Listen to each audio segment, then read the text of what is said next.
When do we use an exclamation point?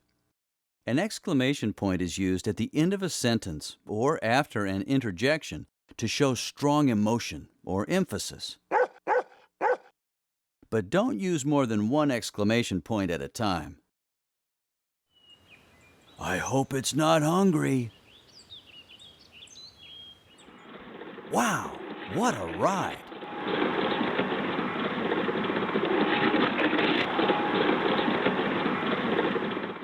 Using exclamation points too frequently will make them less meaningful.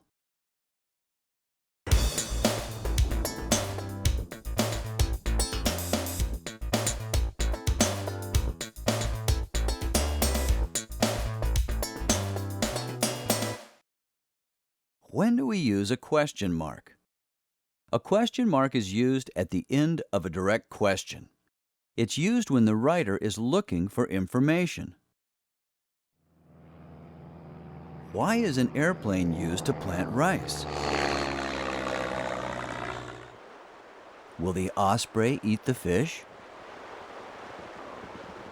Question marks also end incomplete questions. Exciting ride?